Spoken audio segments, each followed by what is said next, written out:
일본 여성들이 한국 남자와 결혼하기 위해 줄을 서고 있다는 소식에 일본 사회가 발칵 뒤집혔습니다. 7년 만에 3배. 이건 단순한 유행이 아니었어요. 일본 여성들의 조용한 탈출이었습니다. 도대체 한국 남자들에게 뭐가 있길래 일본 여성들이 자국 남성을 버리고 한국으로 향하는 걸까요? 왜 그녀들은 익숙한 고향을 떠나 낯선 나라에서 새 인생을 시작하려는 걸까요? 미국의 한 인구학자가 이 미스터리를 파헤치기 시작했습니다. 도쿄, 오사카, 부산, 서울. 4개의 도시를 돌며 30명이 넘는 사람들을 만났어요. 그가 발견한 진실은 충격적이었습니다. 일본 학계의 거물은 그를 협박했고 연구소는 후원금 압박을 받았어요. 하지만 진실은 숨길 수 없었습니다.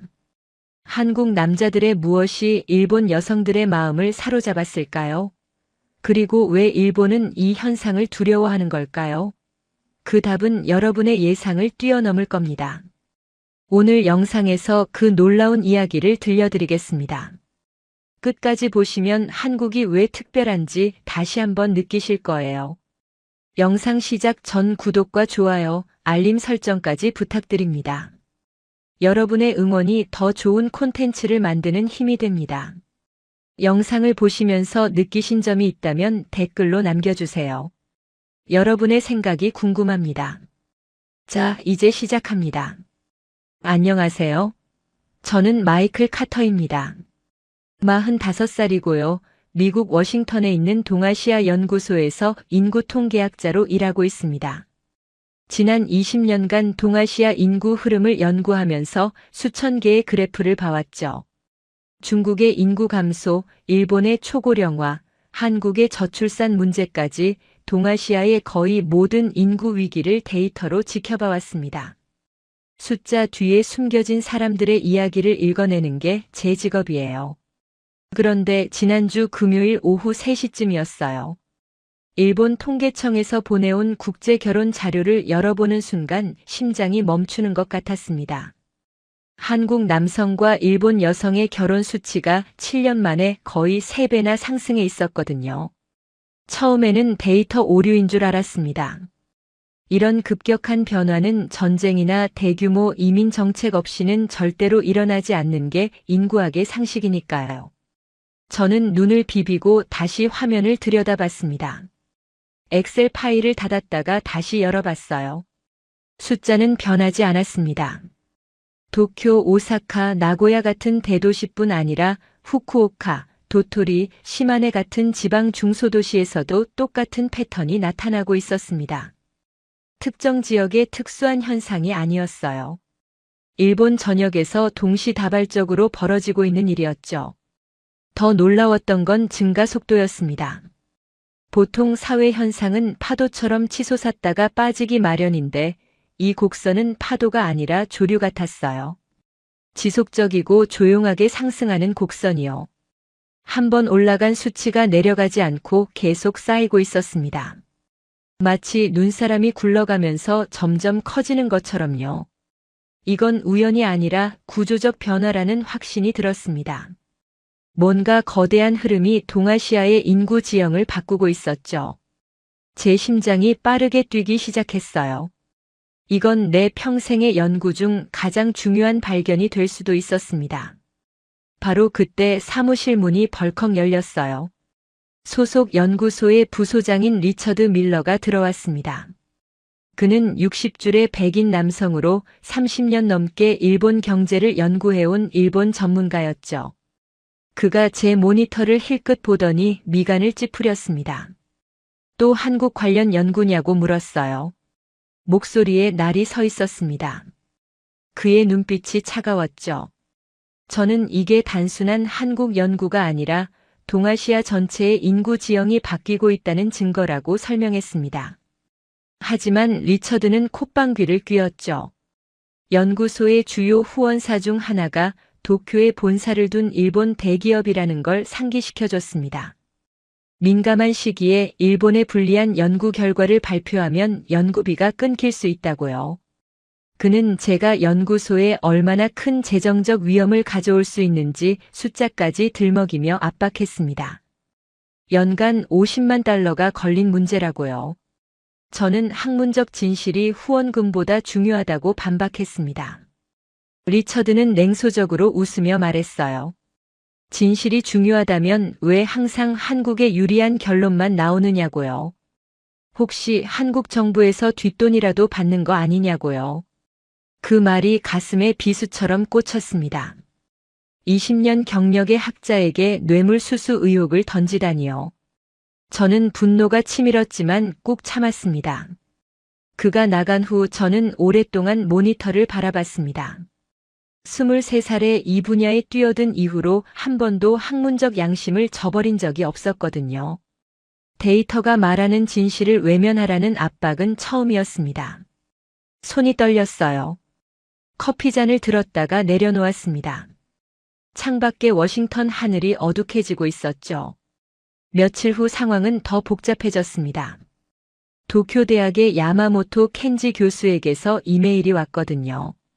그는 72살의 노학자로 일본 인구학계에 살아있는 전설이자 제 오랜 학문적 라이벌이었습니다. 15년 전 학회에서 한일 관계에 대한 견해 차이로 크게 충돌한 이후로 우리 사이는 냉랭했죠. 그가 제 연구 방향을 어떻게 알아챘는지 모르겠지만 이메일 내용은 정중했어요. 하지만 경고의 의미가 분명했습니다. 한일 국제 결혼 데이터를 왜곡해서 해석하면 학계에서 신뢰를 잃게 될 거라고요. 특히 미국인이 동아시아 문제에 함부로 개입하는 건 위험하다는 뉘앙스가 느껴졌습니다. 저는 데이터를 왜곡한 적이 없다고 답장을 보냈습니다. 하지만 야마모토 교수의 답은 더 날카로웠죠. 숫자는 같아도 해석은 다를 수 있다면서요. 일본 여성들이 한국 남성과 결혼하는 이유가 한국이 더 나은 나라여서가 아니라 단순한 문화적 호기심이나 한류 열풍의 일시적 영향일 뿐이라고 주장했습니다. 그는 제가 데이터를 한국 편향적으로 해석하고 있다고 비난했어요. 일본의 명예를 훼손하는 연구를 발표하면 가만히 있지 않겠다는 암시도 있었습니다. 그의 주장은 표면적으로 논리적이었지만 뭔가 빠져 있었습니다. 호기심으로 시작된 관계가 7년간 3배씩 늘어나지는 않거든요. 한류 열풍은 20년 전부터 있었지만 국제 결혼 급증은 최근 7년의 현상이었죠. 호기심은 금방 식는 법이니까요. 뭔가 더 근본적인 변화가 일어나고 있었습니다. 일본 사회 내부에서 뭔가가 무너지고 있었어요. 저는 직접 현장을 확인하기로 결심했습니다. 데이터만으로는 부족했어요. 실제로 그 선택을 한 사람들의 목소리를 들어야 했죠. 통계 뒤에 숨겨진 개인들의 이야기를 수집해야 진실에 다가갈 수 있었습니다. 연구비 문제는 나중에 생각하기로 했어요. 아내 사라에게 일본 출장 계획을 말하자 그녀는 한숨을 쉬었습니다. 또 일이냐고요? 우리 결혼 기념일이 다음 주인 거 알고 있냐고 물었죠. 22번째 결혼 기념일이었습니다. 저는 미안하다고 말했어요. 하지만 이번 연구는 정말 중요하다고요. 사라는 아무 말 없이 고개를 돌렸습니다. 그 침묵이 어떤 말보다 무거웠어요. 결혼 생활 22년 동안 저는 늘 이를 먼저 선택해왔고 그녀는 늘 참아왔죠. 이번에도 마찬가지였습니다. 비행기 표를 예약하면서 저는 생각했습니다. 이 연구가 제 경력을 끝낼 수도 있다는 걸요. 연구소의 압박, 일본 학계의 견제, 그리고 가정의 위기까지 모든 것이 저를 막아서고 있었죠. 45살에 새로운 직장을 구하기란 쉽지 않을 거였습니다. 하지만 그래프 속 그 조용한 상승 곡선이 자꾸 눈에 밟혔습니다. 저 곡선 뒤에는 수만 명의 일본 여성들이 내린 선택이 있었어요. 그들은 왜 익숙한 조국을 떠나 낯선 나라의 남자와 결혼하기로 했을까요? 그 선택의 의미를 세상에 알리는 건 제 의무라고 생각했습니다. 진실은 불편해도 밝혀져야 하니까요. 나리타 공항에 내리는 순간 저는 알 수 없는 긴장감에 휩싸였습니다. 이 땅에서 제가 발견하게 될 진실이 동아시아의 미래를 어떻게 바꿔놓을지 상상도 할 수 없었거든요. 공항 밖으로 나서자 2월의 차가운 바람이 얼굴을 스쳤습니다. 도쿄의 하늘은 회색빛이었어요. 마치 이 나라가 품고 있는 무거운 비밀처럼요. 도쿄에 도착한 다음 날 아침, 저는 신주쿠에 있는 국제결혼상담센터를 찾아갔습니다. 미리 연락해둔 센터장 다나카 씨가 입구에서 저를 맞이해줬어요. 50대 중반의 단정한 여성이었죠. 그녀는 제 연구 목적을 듣더니 고개를 끄덕였습니다. 요즘 한국 남성과의 상담 요청이 폭발적으로 늘었다고요. 3년 전만 해도 한 달에 10건 정도였는데 지금은 100건이 넘는다고 했어요. 상담사를 3명이나 더 뽑았는데도 감당이 안 된다고 했습니다. 첫 번째 인터뷰 대상은 32살의 회사원 미호였습니다. 그녀는 도쿄의 한 대기업에서 8년째 일하고 있었죠. 미호는 차분한 목소리로 이야기를 시작했어요. 자신이 왜 한국 남성과의 결혼을 고려하게 됐는지요. 그녀는 일본 회사에서의 경험을 들려줬습니다. 매일 아침 8시에 출근해서 밤 11시에 퇴근하는 생활을 8년간 반복했다고요. 승진은 남자 동기들보다 3년이나 늦었고 결혼하면 퇴사하라는 암묵적 압력도 있었다고 했어요. 상사에게 차 심부름을 시키는 건 기본이었고 회식 자리에서 술 따르는 것도 여직원 몫이었다고요. 그런데 한국에서 온 파트너 회사 직원을 만나면서 생각이 바뀌었다고요. 그 한국 남자는 퇴근 후에 같이 저녁을 먹자고 했대요. 일본 남자 동료들은 한 번도 그런 제안을 한 적이 없었다면서요. 저는 그게 그렇게 큰 차이냐고 물었습니다. 미호는 웃으며 대답했어요. 선생님은 모르실 거라고요. 일본에서 여자가 남자에게 먼저 뭔가를 제안하면 이상하게 보인다고요. 그런데 한국 남자들은 자연스럽게 먼저 다가온다고 했습니다. 그 작은 차이가 삶 전체를 바꿔놓았다고요. 두 번째 인터뷰 대상은 35살의 간호사 유키였습니다. 그녀는 오사카에서 도쿄로 올라와 12년째 대학병원에서 일하고 있었죠. 유키는 더 직설적이었어요. 일본 남자들은 감정 표현을 못한다고요. 사귀는 동안에도 좋아한다는 말을 거의 안 한다고 했습니다. 그런데 한국 남자친구는 매일 연락하고 기념일마다 선물을 준비하고 힘들 때 안아준다고요. 처음에는 오버한다고 생각했는데 익숙해지니까 이게 정상인 것 같다고 했어요. 사랑받는 느낌이 어떤 건지 처음 알았다고요. 저는 인터뷰 내용을 녹음하면서 한 가지 패턴을 발견했습니다. 그녀들의 말은 감상적이지 않았어요. 차분했고 오랜 관찰 끝에 얻은 결론처럼 단단했죠. 흔한 문화 동경이나 한류 스타에 대한 환상이 아니었습니다. 삶의 조건을 바꾸기 위한 냉정한 선택이었어요. 그날 밤 호텔로 돌아와 녹음 파일을 다시 들었습니다. 창밖으로 도쿄의 야경이 보였어요. 화려한 네온 사인들이 반짝이고 있었지만 그 빛 아래서 수많은 여성들이 탈출구를 찾고 있었죠. 저는 노트북을 열고 메모를 정리했습니다. 커피를 마시며 밤새 작업할 준비를 했어요. 그때 휴대폰이 울렸어요. 워싱턴에서 온 전화였습니다. 리처드 밀러였죠. 그는 대뜸 물었어요. 도쿄에서 뭘 하고 있느냐고요. 저는 현장 조사 중이라고 대답했습니다. 리처드는 한숨을 쉬더니 말했어요. 야마모토 교수에게서 연락이 왔다고요. 제가 일본에서 편향된 인터뷰를 진행하고 있다는 항의였대요. 저는 어떻게 그걸 알았느냐고 물었습니다. 리처드는 냉소적으로 웃었어요. 일본은 좁은 나라라고요. 특히 학계는 더 좁다고 했습니다. 누군가 제 행적을 야마모토 교수에게 보고하고 있는 게 분명했어요. 저는 등골이 서늘해졌습니다. 감시당하고 있다는 느낌이 불쾌했죠. 리처드는 경고했어요. 연구소 이사회에서 제 프로젝트에 대한 긴급 회의가 열릴 거라고요. 일주일 안에 돌아오지 않으면 연구비 지원이 중단될 수 있다고 했습니다. 저는 일주일이면 충분하다고 대답했어요. 하지만 속으로는 불안했습니다. 아직 인터뷰해야 할 사람이 20명도 넘게 남아 있었거든요. 다음 날 저는 더 서둘러야 했습니다. 오전에 3명, 오후에 4명을 연속으로 만났어요. 29살 디자이너, 41살 변호사, 38살 교사, 27살 프리랜서 작가까지. 직업도 나이도 달랐지만 그녀들의 이야기에는 공통점이 있었습니다. 한국 남자들은 감정 표현이 명확하다고요. 약속을 지킨다고요. 작고 큰 약속 모두요. 무엇보다 미래를 함께 그리자고 말해준다고 했어요. 일본 남자들에게서는 들어본 적 없는 말이라고요. 일본에서는 결혼해도 각자의 삶을 산다고 했습니다. 하지만 한국 남자들은 우리라는 단어를 자주 쓴다고요. 그 작은 단어 하나가 얼마나 큰 위로가 되는지 모른다고 했어요. 저는 밤늦게까지 인터뷰 내용을 정리했습니다. 그러다 문득 아내 사라 생각이 났어요.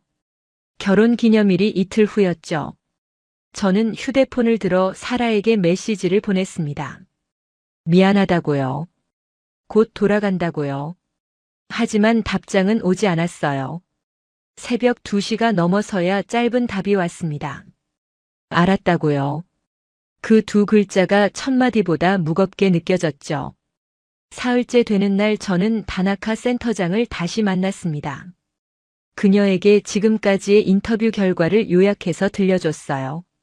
다나카 씨는 고개를 끄덕이며 말했습니다. 선생님이 발견한 건 빙산의 일각이라고요. 실제로 한국 남성과 결혼을 고려하는 일본 여성은 훨씬 더 많다고 했어요. 하지만 가족의 반대, 사회적 시선, 언어 장벽 때문에 포기하는 경우가 대부분이라고요. 용기를 낸 사람들만 여기까지 오는 거라고 했습니다. 저는 물었습니다. 그럼에도 불구하고 왜 숫자가 이렇게 급격히 늘어난 거냐고요. 다나카 씨는 잠시 생각하더니 대답했어요. 한계점을 넘었기 때문이라고요. 일본 사회가 여성들에게 요구하는 것과 제공하는 것 사이의 격차가 너무 커졌다고 했습니다. 더 이상 참을 수 없는 지점에 도달한 거라고요. 그녀의 말이 머릿속에서 맴돌았습니다. 한계점. 그래요, 이건 유행이 아니라 폭발이었어요. 오랫동안 쌓여온 불만이 한꺼번에 터져 나오는 것이었죠. 저는 이 현상의 본질이 뭔지 점점 더 명확하게 보이기 시작했습니다. 호텔로 돌아오는 길에 야마모토 교수에게서 또 이메일이 왔어요. 이번에는 정중함도 없었습니다. 제가 일본 여성들을 선동해서 반일 감정을 조장하고 있다고 비난했어요. 학문적 객관성을 잃었다고요. 이런 연구를 발표하면 국제학계에서 매장당할 거라고 협박했습니다. 동료 교수들에게도 이미 연락했다는 내용이 있었어요. 저는 한참 동안 그 이메일을 바라봤어요. 손가락이 떨렸습니다. 화가 났지만 동시에 확신이 생겼죠. 이렇게까지 막으려 한다는 건 제가 진실에 가까워지고 있다는 뜻이니까요.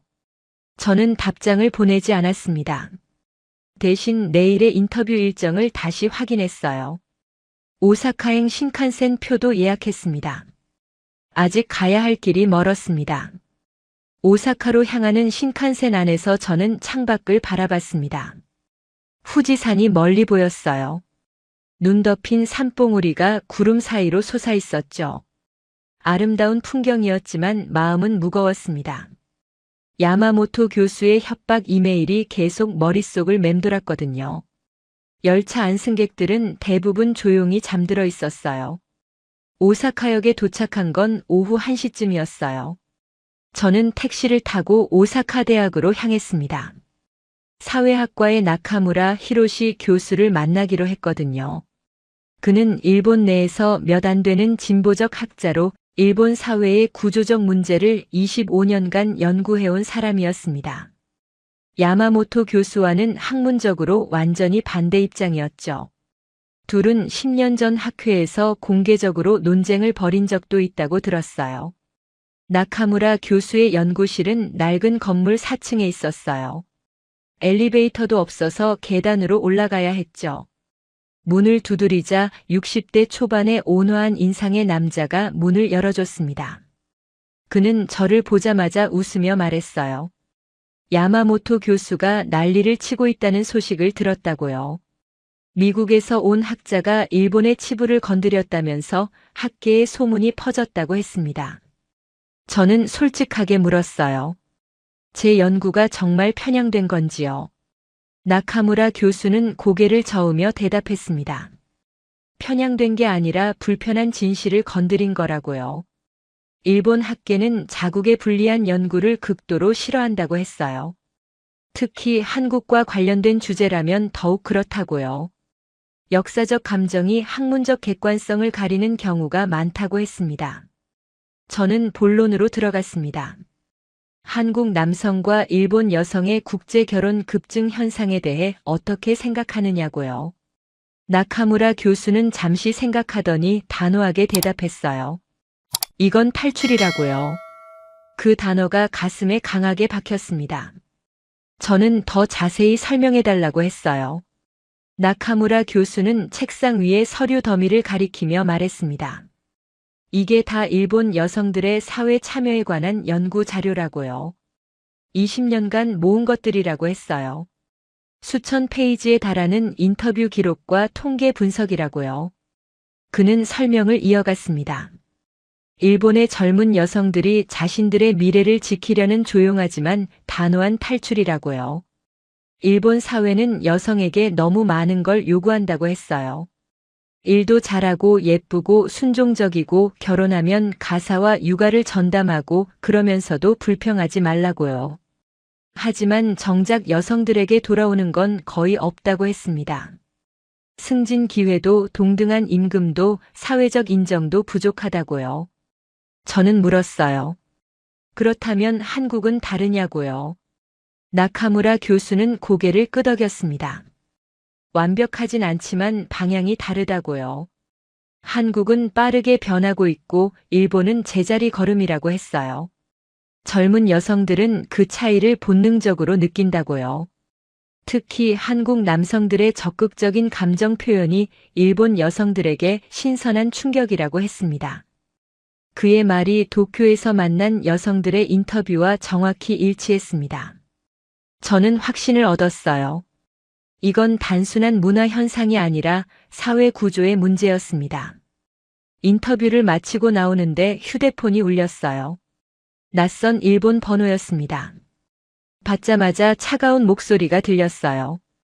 야마모토 켄지라고 자신을 밝혔습니다. 심장이 쿵 내려앉았죠. 야마모토 교수는 단도직입적으로 말했어요. 나카무라를 만났다는 걸 안다고요. 그 사람은 일본 학계에서 이단아 취급받는 사람이라면서 그런 사람의 말을 믿으면 안 된다고 했습니다. 저는 학문에는 다양한 관점이 있어야 한다고 반박했어요. 야마모토 교수는 비웃었습니다. 미국인이 일본을 뭘 안다고 이러느냐고요. 20년 연구했다고 해도 외부인은 외부인이라고 했어요. 그리고 경고했습니다. 이 연구를 계속하면 후회하게 될 거라고요. 국제학회에서 제 이름이 거론될 때마다 문제를 제기하겠다고 했어요. 저는 협박에 굴복하지 않겠다고 말했습니다. 야마모토 교수는 한숨을 쉬며 말했어요. 협박이 아니라 충고라고요. 그리고 전화를 끊었습니다. 손이 떨렸어요. 분노와 두려움이 뒤섞인 감정이었죠. 하지만 동시에 이상한 쾌감도 느꼈습니다. 이렇게까지 막으려 한다는 건 제가 정말 중요한 걸 건드렸다는 뜻이니까요. 호텔로 돌아와 노트북을 열었습니다. 메일함에 새 메시지가 와 있었어요. 리처드 밀러였습니다. 제목은 긴급이었죠. 내용을 읽는 순간 심장이 멎는 것 같았습니다. 연구소 이사회에서 제 프로젝트를 심의했다고요. 일본 측 후원사에서 공식적으로 항의가 들어왔대요. 만약 이 연구를 계속하면 연간 50만 달러의 후원금을 끊겠다고요. 이사회는 제게 선택권을 줬습니다. 연구를 중단하고 복귀하거나 연구를 계속하되 연구소를 떠나거나요. 저는 한참 동안 화면을 바라봤습니다. 20년간 쌓아온 경력이 눈앞에서 무너지는 느낌이었어요. 45살에 새로운 시작을 해야 할 수도 있었죠. 그때 또 다른 메일이 왔습니다. 아내 사라였어요. 제목은 없었고 내용은 단 한 줄이었습니다. 우리 얘기 좀 해야 할 것 같다고요. 결혼 기념일은 내일이었습니다. 가슴이 답답해졌어요. 저는 창밖을 바라봤어요. 오사카의 밤거리가 보였습니다. 네온사인들이 반짝이고 있었지만 그 빛이 차갑게 느껴졌어요. 커리어와 가정, 둘 다 위기에 처해 있었죠. 하지만 이상하게도 연구를 포기할 생각은 들지 않았습니다. 그래프 속 그 상승 곡선이 다시 떠올랐어요. 수만 명의 일본 여성들이 내린 선택. 그들은 익숙한 것을 버리고 새로운 미래를 향해 뛰어들었습니다. 가족의 반대, 사회적 시선, 언어 장벽을 뚫고요. 그들에 비하면 제 상황은 아무것도 아니었어요. 저는 결심했습니다. 어떤 대가를 치르더라도 이 연구를 끝내겠다고요. 진실은 밝혀져야 하니까요. 설령 그것이 누군가를 불편하게 만들더라도요. 다음 날 아침 저는 부산행 비행기 표를 예약했습니다. 이제 통계가 아니라 실제로 그 선택을 한 사람들을 만나야 할 때였어요. 한국으로 건너간 일본 여성들의 이야기를 직접 들어야 했습니다. 그래야 이 퍼즐의 마지막 조각을 맞출 수 있었죠. 공항으로 가는 택시 안에서 저는 사라에게 메시지를 보냈습니다. 한국까지만 가면 돌아간다고요. 미안하다고요. 사랑한다고요. 답장은 오지 않았습니다. 하지만 저는 알고 있었어요. 이 연구가 끝나면 모든 걸 설명할 수 있을 거라고요. 간사이 공항의 출국장을 지나면서 저는 뒤를 돌아봤습니다. 일본이라는 나라가 품고 있는 균열을 이제 막 발견한 참이었어요. 그 균열 사이로 새어나오는 빛을 따라가면 진실이 있을 거였습니다. 김해 공항에 내린 건 오후 4시쯤이었어요. 부산의 공기는 오사카와 달랐습니다. 바다 냄새가 섞인 바람이 상쾌했죠. 2월의 한국은 일본보다 조금 더 추웠지만 햇살은 따뜻했어요. 공항을 나서자 한글 간판들이 눈에 들어왔습니다. 낯설지만 어딘가 정감 있는 풍경이었죠. 저는 택시를 타고 해운대 쪽으로 향했습니다. 차창 밖으로 높은 아파트들이 보였어요. 첫 번째 인터뷰 대상인 마유 씨를 만나기로 했거든요. 마유는 34살의 도쿄 출신 여성이었습니다. 3년 전 한국 남성 준석 씨와 결혼해서 부산에 정착했죠. 대학에서 영문학을 전공했고 도쿄의 출판사에서 7년간 편집자로 일했다고 해요. 우리는 해운대 해변이 보이는 카페에서 만났어요.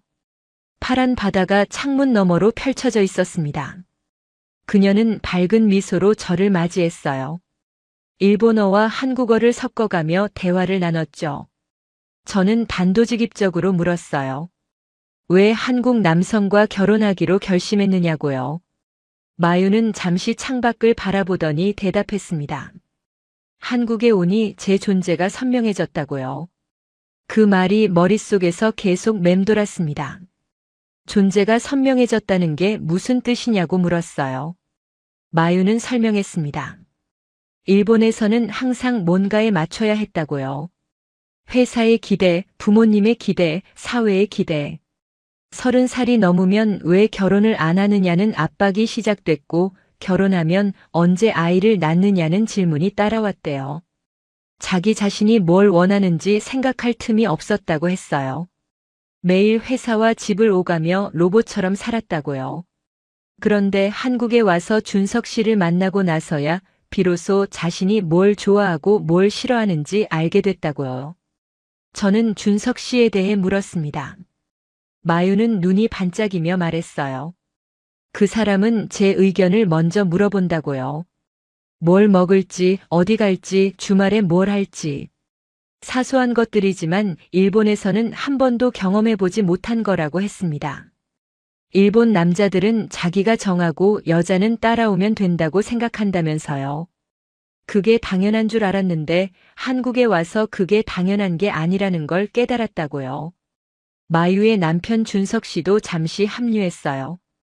38살의 IT 회사 직원이었습니다. 키가 크고 인상이 부드러운 남자였죠. 그는 매주 금요일마다 저녁 시간을 비워놓는다고 했어요. 가족 시간이라고요. 저는 회사 일이 바쁘지 않느냐고 물었습니다. 준석 씨는 웃으며 대답했어요. 가족 시간은 회사보다 먼저라고요. 그의 말투에는 자랑이 아니라 당연함이 담겨 있었습니다. 회사에서 야근을 강요하면 거절한다고도 했어요. 한국도 예전에는 일본처럼 야근 문화가 심했지만 지금은 많이 바뀌었다면서요. 일본에서는 평일 저녁에 가족 시간이 사치로 여겨진다고 마유가 덧붙였어요. 남편이 밤 10시 전에 들어오면 이상하게 보는 문화라고요. 회사에 충성하지 않는 사람으로 낙인 찍힌다면서요. 하지만 한국에서는 그게 점점 기본값이 되어가고 있었습니다. 이 사소한 차이가 삶의 질을 완전히 갈라놓고 있었죠. 다음 날 저는 서면에서 두 번째 부부를 만났습니다. 아내 사쿠라는 31살의 오사카 출신이었고 남편 민수는 35살의 부산 토박이었어요. 둘은 4년 전 일본 출장 중이던 민수가 사쿠라가 일하던 카페에 들어오면서 만났다고 했습니다. 민수는 무역회사에서 일하고 있었고 한 달에 한 번씩 오사카로 출장을 갔대요. 사쿠라는 민수의 첫인상을 이야기했어요. 처음 본 손님인데 눈을 보고 인사하더라고요. 미소까지 지으면서요. 일본에서는 손님과 점원이 눈을 마주치는 일이 거의 없다면서요. 그 작은 눈맞춤이 시작이었다고 했습니다. 민수는 매일 카페에 왔고 일주일 만에 연락처를 물었대요. 일본 남자들은 석 달이 지나도 그런 용기를 내지 못한다고 사쿠라가 말했어요. 소극적인 게 멋있다고 생각하는 문화라면서요. 저는 결혼 후 생활에 대해 물었습니다. 사쿠라는 가장 큰 변화가 대화라고 했어요. 민수는 하루에도 몇 번씩 사랑한다고 말한다고요. 아침에 출근할 때, 점심에 전화할 때, 저녁에 집에 올 때. 처음에는 부끄러웠는데 이제는 그 말이 없으면 허전하다고 했습니다. 일본에서는 결혼 20년 된 부부도 사랑한다는 말을 안 하는 게 보통이라면서요. 말하지 않아도 알 거라고 생각하는 문화라고요. 하지만 말하지 않으면 사랑도 식는다고 사쿠라는 덧붙였어요. 민수는 덧붙였어요. 아내가 행복해야 가정이 행복하다고요.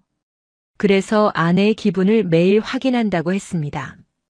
오늘 기분이 어땠는지, 힘든 일은 없었는지, 먹고 싶은 게 있는지.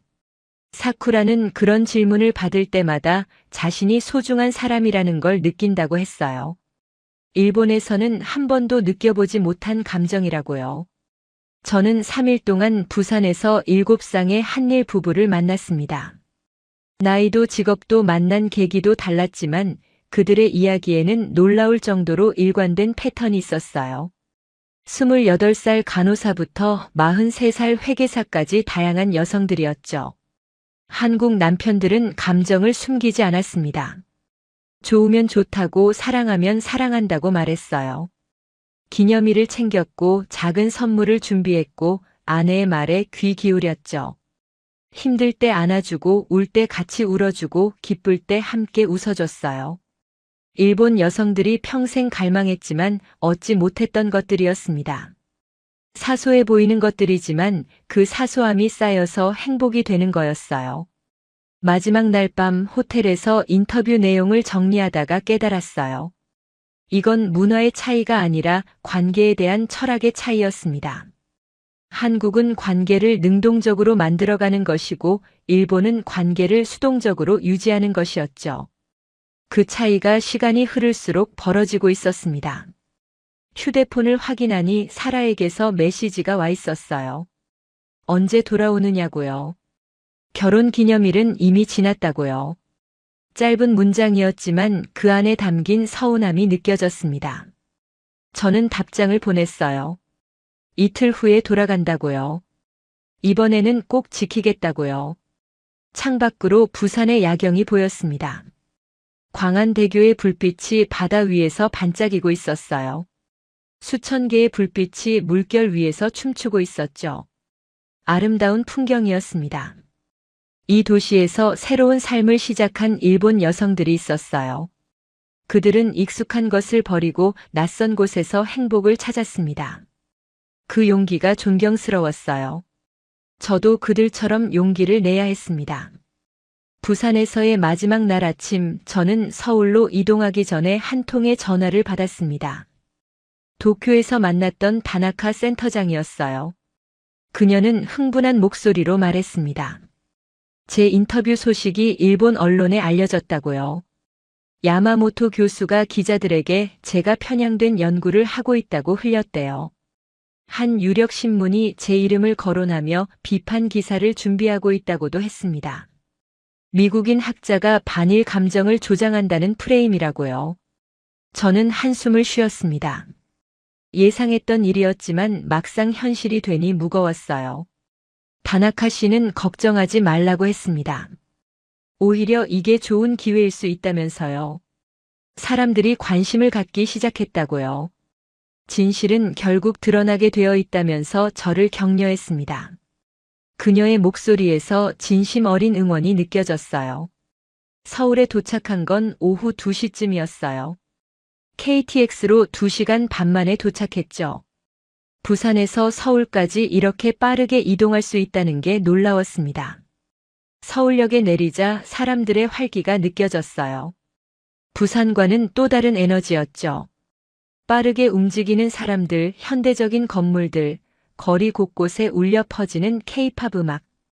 저는 택시를 타고 이대 근처로 향했습니다.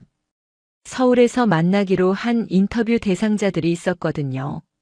첫 번째는 37살의 나오코였습니다. 그녀는 나고야 출신으로 5년 전 한국 남성과 결혼해 서울에 정착했어요. 대학원에서 한국학을 전공하다가 지금의 남편을 만났다고 했습니다. 우리는 이대 앞 조용한 카페에서 만났어요. 창밖으로 젊은 여성들이 오가는 모습이 보였습니다. 나오코는 다른 여성들과 조금 다른 이야기를 들려줬습니다. 그녀는 처음부터 한국에 관심이 있었던 게 아니라고요. 오히려 일본에서 성공한 커리어 우먼이었대요. 나고야의 대기업에서 마케팅 팀장까지 올라갔다고 했습니다. 부하 직원 12명을 이끄는 위치였죠. 하지만 35살이 되던 해 회사에서 결혼 압박이 시작됐대요. 결혼 안 하면 승진이 어렵다는 암묵적인 메시지였죠. 임원 회의에서 대놓고 그런 말이 나왔다고 합니다. 그녀는 분노했다고 합니다. 능력으로 평가받아야 하는데 왜 결혼 여부가 문제가 되느냐고요. 14년간 회사에 헌신했는데 결국 여자라는 이유로 한계에 부딪힌 거였죠. 그때 한국 유학을 결심했대요. 도망치듯 일본을 떠났다고 했습니다. 그리고 서울대 대학원에서 공부하다가 지금의 남편 정민 씨를 만났죠. 정민 씨는 41살의 변호사였어요. 인권 전문 변호사로 여성 권리 관련 사건을 많이 맡는다고 했습니다. 나오코는 그가 처음으로 자신을 한 명의 인간으로 대해준 남자라고 했어요. 일본에서는 여자라서 받았던 차별이 한국에서는 훨씬 적었다고요. 물론 한국도 완벽하지 않지만 최소한 변화하려는 의지가 있다고 했어요. 일본은 변화 자체를 거부하는 느낌이라면서요. 30년 전이나 지금이나 여성에 대한 시선이 똑같다고요. 저는 일본으로 돌아가고 싶은 생각이 있느냐고 물었습니다. 나오코는 단호하게 고개를 저었어요. 한국에서 딸을 낳았는데 이 아이가 일본에서 자라는 걸 원하지 않는다고요. 한국이 딸에게 더 많은 기회를 줄 거라고 믿는다면서요. 새 살배기 딸 사진을 보여주는 그녀의 눈에 확신이 가득했습니다. 두 번째 인터뷰 대상은 29살의 미키였습니다. 도쿄 출신의 그녀는 2년 전 한국 남자친구를 따라 서울에 왔어요. 아직 결혼은 안 했지만 다음 달에 할 예정이라고 했습니다. 미키는 좀 더 솔직한 이야기를 들려줬어요. 그녀는 일본 남자들과 5번 사귀어 봤다고 했습니다. 그런데 한 번도 행복하지 않았대요. 다들 비슷했다면서요. 감정 표현을 안 하고 자기 일만 중요하고 여자친구는 액세서리처럼 취급한다고요. 데이트 비용도 항상 반반이었고 기념일도 챙기지 않았대요. 25살 때 포기했대요. 연애도 결혼도 안 하기로 마음먹었다고 합니다. 그런데 27살 때 여행으로 한국에 왔다가 지금의 남자친구를 만났대요. 명동에서 길을 잃었는데 그가 도와줬다고 합니다. 그는 미키를 처음 본 순간부터 적극적으로 다가왔대요. 번호를 물어보고 다음날 연락하고 데이트 신청을 했대요. 미키는 처음에 당황했지만 곧 그 적극성이 좋아졌다고 했어요.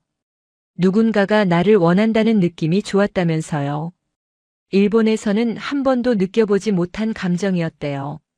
저는 하루에 3명에서 4명씩 만나며 서울에서 나흘을 보냈습니다. 인터뷰 대상자는 모두 12명이었어요. 직장인, 주부, 학생, 프리랜서까지 다양했죠.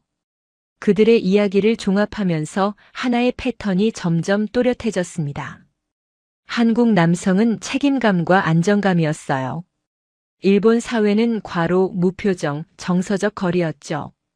비교는 언제나 불공평한 법입니다. 하지만 인생의 파트너를 선택하는 과정에서 사람들은 냉정해지죠.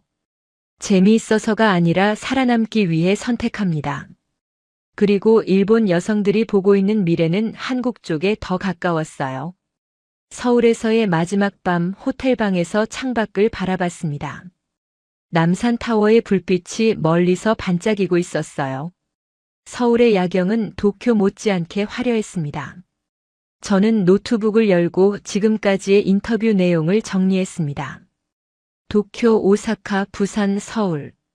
4개의 도시에서 30명 가까운 사람들을 만났죠. 인터뷰 녹음 파일만 60시간이 넘었습니다. 그들의 이야기는 하나의 결론을 향하고 있었어요. 일본 여성들의 마음이 움직이고 있다는 것. 조용하지만 거대한 흐름이 시작됐다는 것. 그리고 그 흐름의 방향은 한국을 향하고 있다는 것. 휴대폰이 울렸습니다. 아내 사라였어요.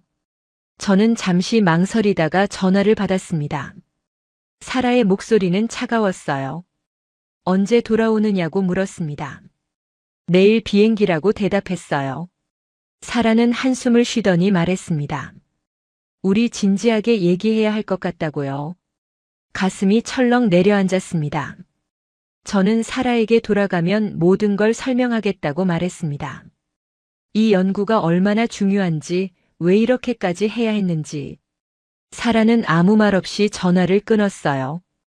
저는 다시 노트북 화면을 바라봤습니다. 연구는 거의 끝나가고 있었어요. 이제 남은 건 이 모든 걸 하나의 이야기로 엮는 것이었습니다.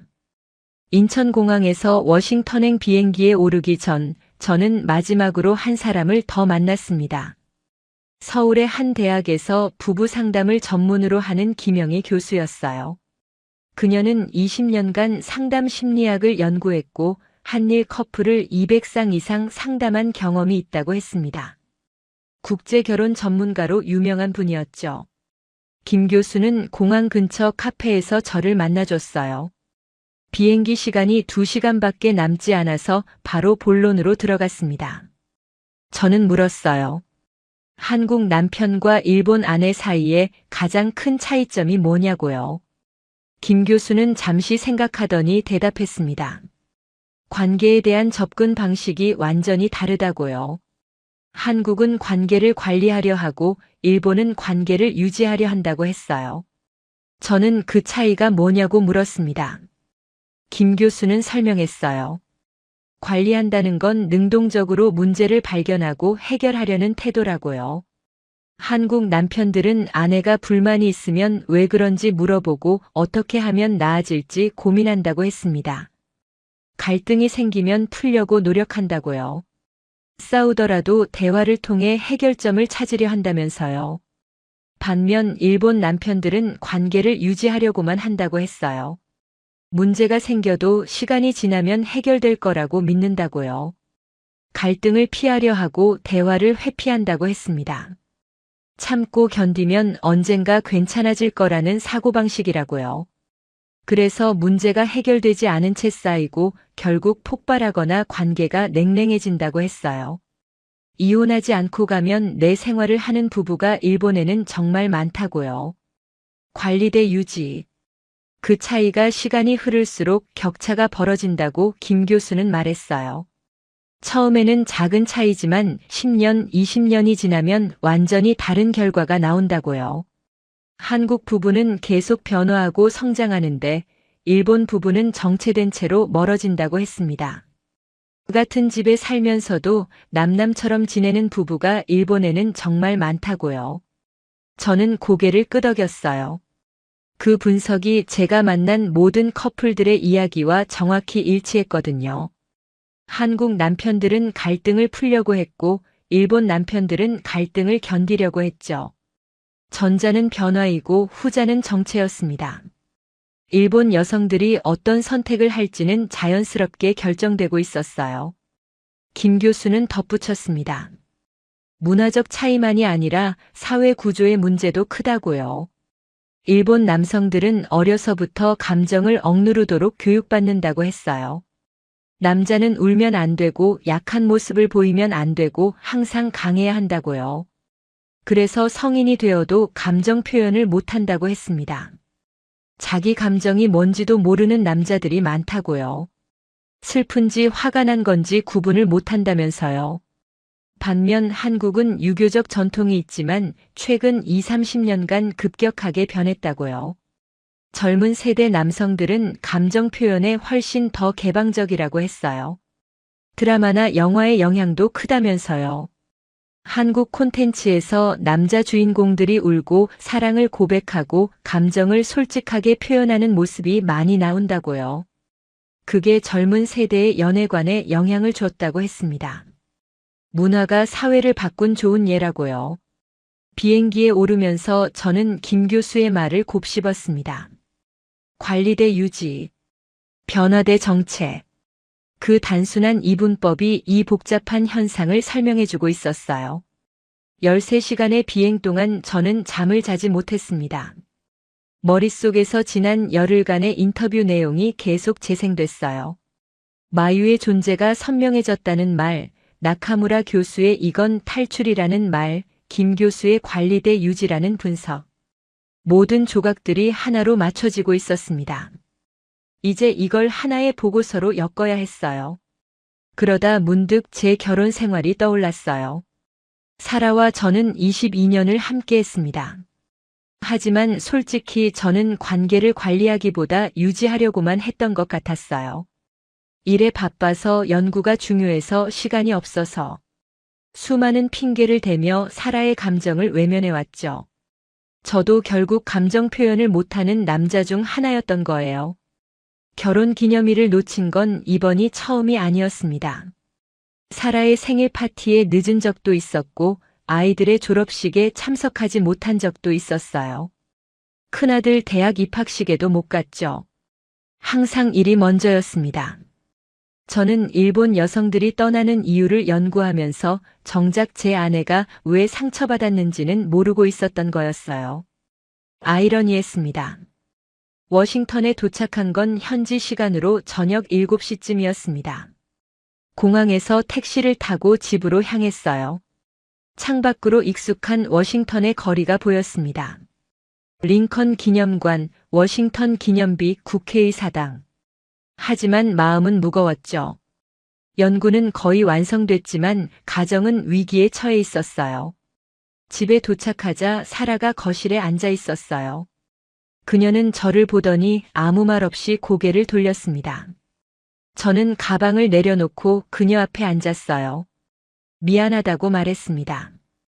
결혼 기념일을 놓쳐서 항상 일만 생각해서 당신 감정을 외면해서. 사라는 눈물을 글썽이며 말했어요. 22년 동안 참았다고요. 당신은 항상 연구가 먼저였다고요. 나는 항상 두 번째였다고요. 아이들도 나도 가족 모두가 당신한테는 부차적인 존재였다고요. 그 말이 가슴을 찔렀습니다. 저는 사라의 손을 잡았어요. 이번 연구를 하면서 많은 걸 배웠다고 말했습니다. 한국 남성들이 왜 일본 여성들에게 인기가 있는지, 관계를 어떻게 관리해야 하는지, 그리고 깨달았다고요. 제가 당신에게 얼마나 못했는지. 사라는 울면서 물었어요. 그래서 뭐가 달라지는 거냐고요. 저는 대답했습니다. 이제부터 달라지겠다고요. 당신을 첫 번째로 두겠다고요. 매일 사랑한다고 말하겠다고요. 한국 남편들처럼. 사라는 피식 웃었어요. 갑자기 한국 남자 됐냐고요. 저도 웃었습니다. 그래도 노력은 할 수 있다고요. 45살이라도 변할 수 있다고요. 그날 밤 우리는 오랜만에 함께 저녁을 먹었어요. 사라가 좋아하는 이탈리안 레스토랑에서요. 캔들라이트 디너였습니다. 와인을 마시며 이야기를 나눴어요. 연구 이야기도 하고 아이들 이야기도 하고 우리의 미래에 대해서도요. 오랜만에 느끼는 따뜻함이었습니다. 관계는 유지하는 게 아니라 관리하는 거라는 걸 저도 이제야 배웠어요. 집에 돌아온 다음 날 저는 연구소로 출근했습니다. 리처드 밀러가 복도에서 저를 기다리고 있었어요. 그의 표정은 여전히 굳어 있었습니다. 그는 저를 자기 사무실로 불렀어요. 걸어가는 동안 심장이 빠르게 뛰었습니다. 복도가 평소보다 길게 느껴졌죠. 20년간 다닌 연구소인데 처음 온 것처럼 낯설었어요. 리처드는 책상에 앉더니 말했습니다. 이사회 결정이 내려졌다고요. 저는 심장이 쿵 내려앉았어요. 해고 통보일 거라고 예상했거든요. 20년간의 경력이 여기서 끝나는 건가 싶었습니다. 45에 새로 시작해야 하는 건가 하는 생각이 스쳤어요. 하지만 리처드의 말은 예상과 달랐습니다. 이사회에서 제 연구를 검토했는데 학문적 가치가 있다고 판단했대요. 일본 측 후원사가 강력하게 압력을 넣었지만 학문의 자유를 침해할 수는 없다는 결론이 났다고 했습니다. 연구소의 명예가 걸린 문제라고요. 돈보다 원칙이 중요하다는 의견이 다수였대요. 다만 조건이 있었어요. 연구 결과를 발표하기 전에 일본 측 의견도 균형 있게 반영하라는 거였죠. 일방적인 비판이 아니라 공정한 분석이 되어야 한다면서요. 저는 안도의 한숨을 내쉬었습니다. 연구를 계속할 수 있게 된 거였어요. 리처드는 덧붙였어요. 솔직히 당신 연구 내용이 흥미롭다고요. 자기도 일본에서 오래 살았는데 여성들의 불만은 항상 있었다면서요. 다만 그게 이렇게 구체적인 행동으로 나타날 줄은 몰랐다고 했습니다. 그는 제 어깨를 두드리며 힘내라고 했어요. 그날부터 저는 본격적으로 보고서 작성에 들어갔습니다. 30명의 인터뷰 내용을 분석하고 통계 자료를 정리하고 학술적 프레임워크를 구축했어요. 녹음 파일을 다시 듣고 주요 발언을 분류하고 패턴을 찾아냈습니다. 매일 12시간씩 작업했어요. 하지만 이번에는 달랐습니다. 저녁 6시에는 무조건 집에 갔어요. 사라와의 약속을 지키기 위해서요. 일과 가정의 균형을 찾으려고 노력했습니다. 일주일 후 야마모토 교수에게서 이메일이 왔습니다.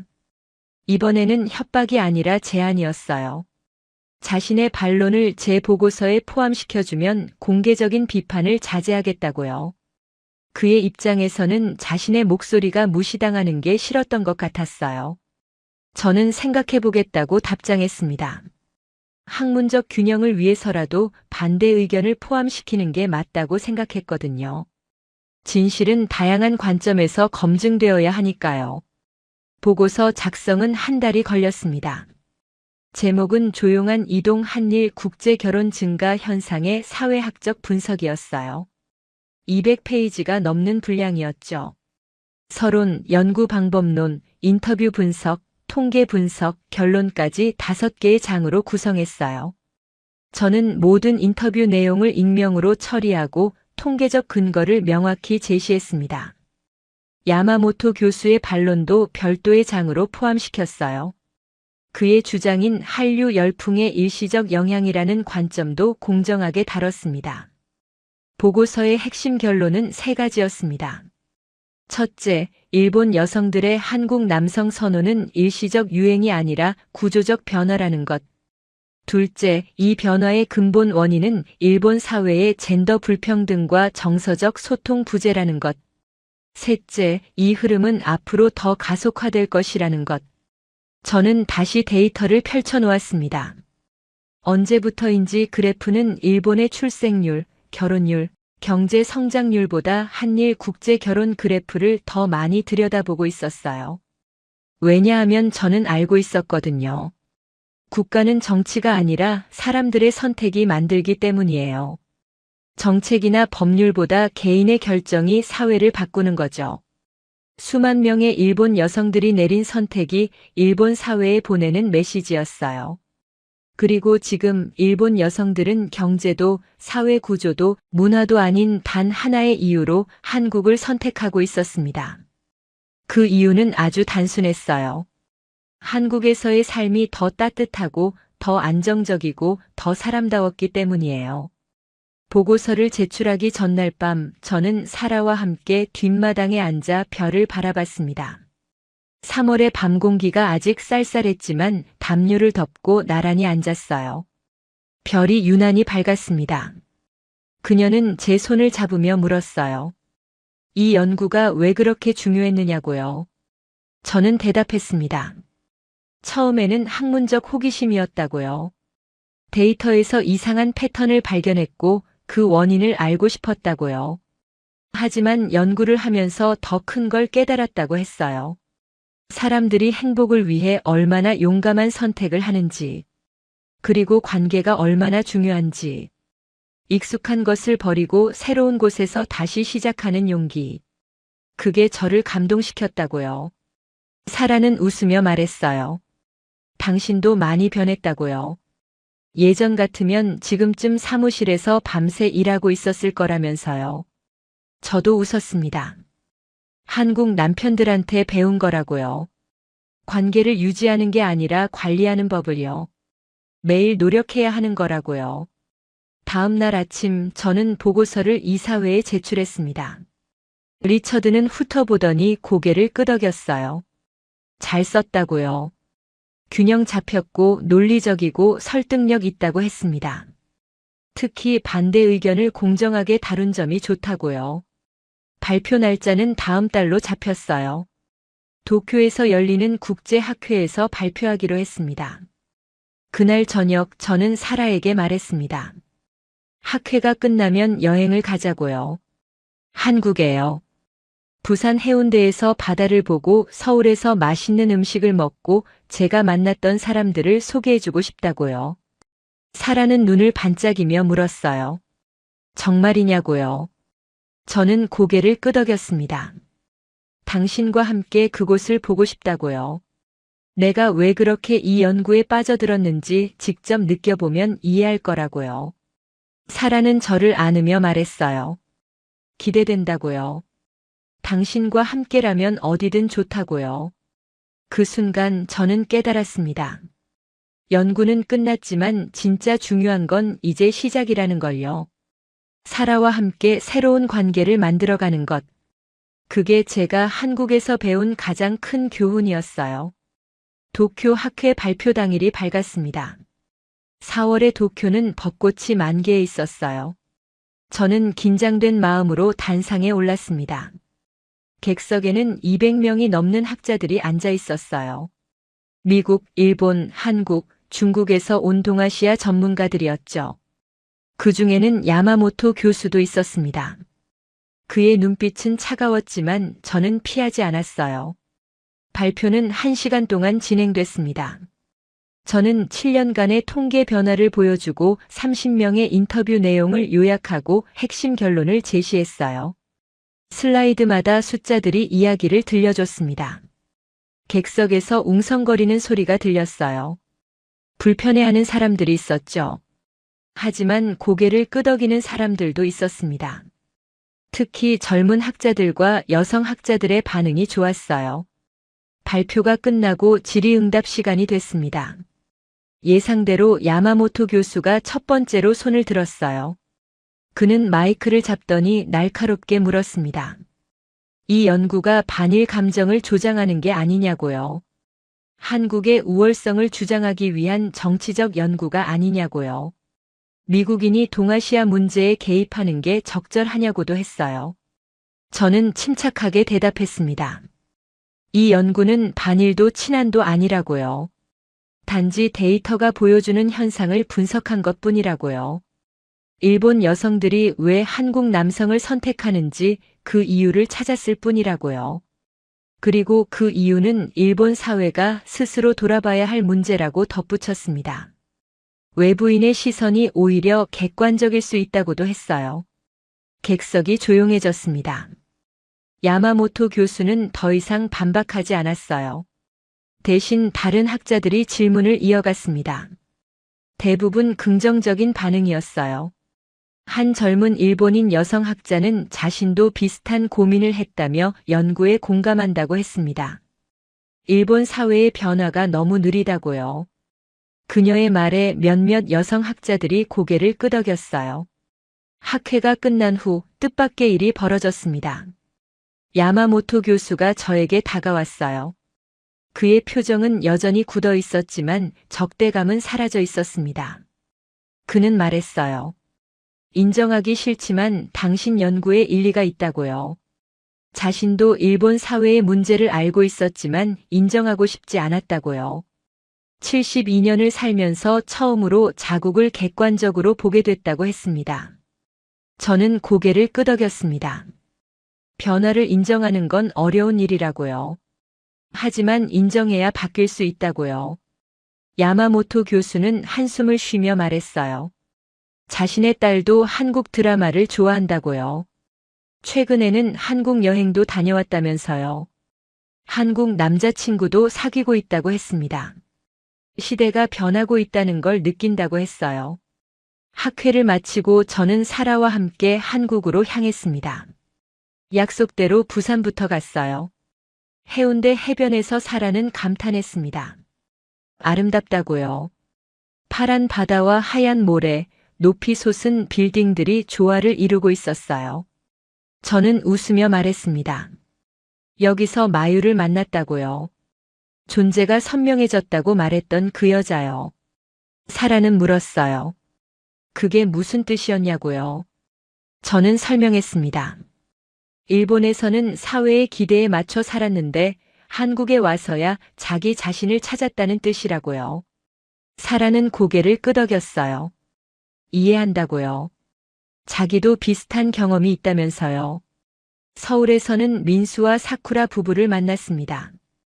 그들은 우리를 따뜻하게 맞아줬어요. 명동에서 함께 저녁을 먹었습니다. 사쿠라는 사라에게 말했어요. 한국에 와서 처음으로 매일 사랑한다는 말을 듣는다고요. 사라는 저를 쳐다보며 웃었어요. 당신도 요즘 자주 한다면서요.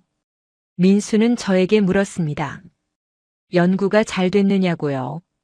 저는 고개를 끄덕였어요. 덕분에 많은 걸 배웠다고요. 학문적으로도 개인적으로도요. 민수는 웃으며 말했어요. 한국 남자들의 비결은 간단하다고요. 매일 노력하는 거라고요. 사랑은 유지하는 게 아니라 만들어가는 거라고요. 그 말이 가슴에 깊이 새겨졌습니다. 사랑은 만들어가는 것, 관계는 관리하는 것. 한국에서 배운 가장 중요한 교훈이었어요. 여행을 마치고 워싱턴으로 돌아왔습니다. 공항에서 집으로 가는 길에 사라가 말했어요. 좋은 여행이었다고요. 당신이 왜 그렇게 이 연구에 빠져들었는지 이제 알겠다면서요.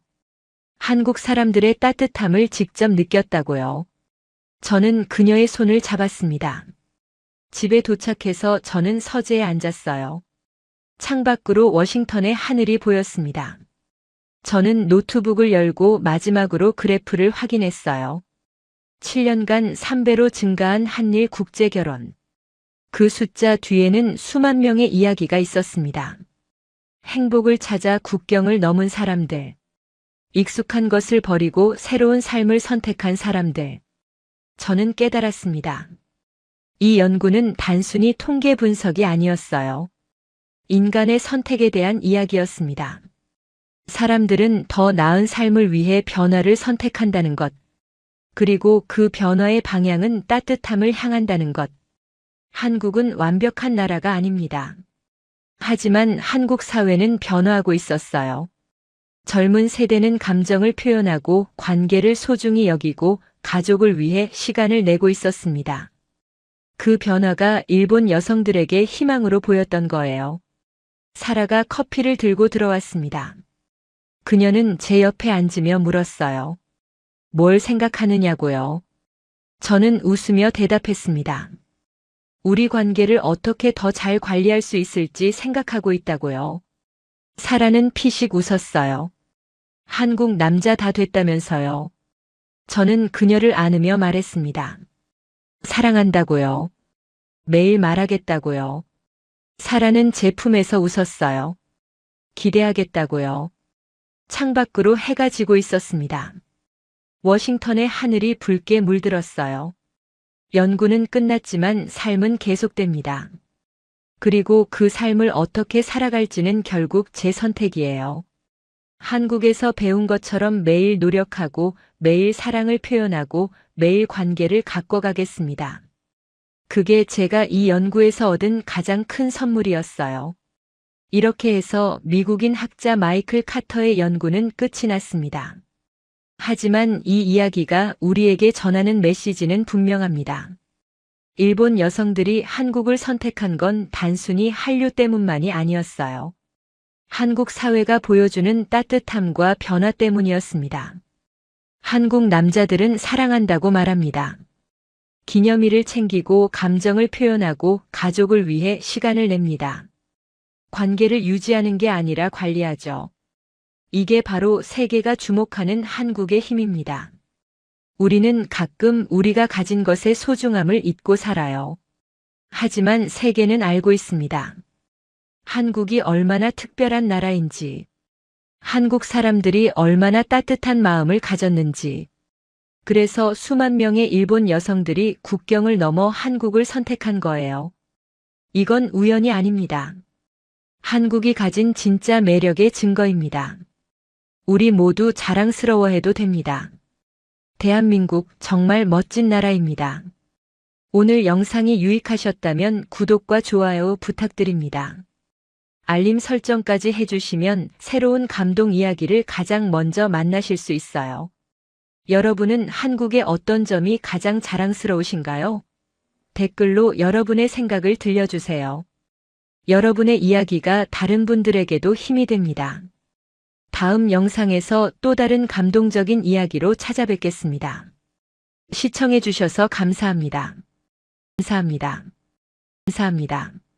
감사합니다. 감사합니다.